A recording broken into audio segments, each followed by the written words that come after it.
북한의 코로나19 방역 상황과 협력 지원 방안을 모색하는 토론회가 최근 열렸습니다. 전문가들은 본격적인 지원에 앞서 남북의 신뢰 회복이 먼저라고 주문했습니다.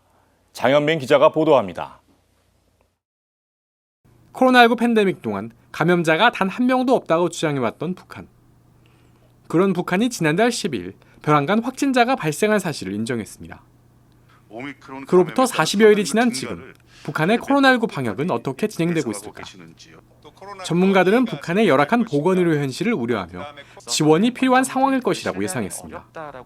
북한의 보건의료 현실을 열악하다는 표현조차 사치스러운, 마치 남한과 비교하자면 예방은 물론이요, 진료와 치료의 기본조차 구비되지 못한 상황임을 그간 방북과 교류를 통해 잘 알고 있는 터라 이러한 정책적 또 사회적 장벽이 얼마만큼 있더라도 의료인의 한 사람으로 적극적인 교류와 도움이 있어야 된다고 생각해 왔습니다. 공개된 자료에 따르면 북한에서 코로나19 의심 증상을 보이는 사람은 400만 명이 넘고 사망자도 70여 명에 달합니다. 최근엔 확산세가 다소 완화된 것으로 알려졌지만 실질적인 피해 정도는 발표보다 심각할 것으로 추정됩니다.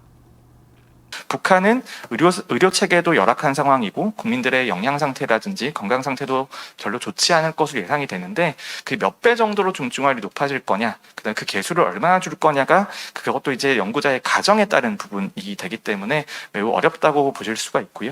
한양대 의대 신영종 교수는 북한은 자가격리 중심으로 코로나19에 대응하고 있다며 이런 체계 속에선 재유행 시 10만 명 이상의 사망자가 나올 수 있다고 우려했습니다. 신 교수는 또 원하든 원하지 않든 재난은 남북이 협력할 수밖에 없는 상황이 있다며 보건의료 역시 협력에 나설 가능성이 있다고 전망했습니다. 우리가 원튼 원치 않든 남북이 협력할 수밖에 없는 상황들이 있습니다. DMZ의 산불이 나던가 산림 병충해가 만연하거나 말라리아 등등은 남북이 협력할 수밖에 없는 상황들이 보건의료 쪽에 존재하기 때문에 그 가능성도 남아있다고 생각이 됩니다. 보건의료 협력에 나서기에 앞서 신뢰 회복에 노력해야 한다는 의견도 나왔습니다. 기술, 물품 지원에 앞서 신뢰관계를 구축해야 남북 협력이 성공할 수 있다는 겁니다. 남북 협력은 이런 상호 간의 신뢰와 협력 관계를 구축하는 데서 시작돼야지 북에서의 조치와 다른 어떤 의견을 낼 경우에는 그런 협력은 이루어질 수도 없을 거라고 저는 생각합니다. 그런 입장에서 이런 북의 코로나 위기에 대해서 신뢰를 늘 기반으로 놓고 좀 접근했으면 좋겠다는 말씀 드리고 싶습니다. CPBC 장현민입니다.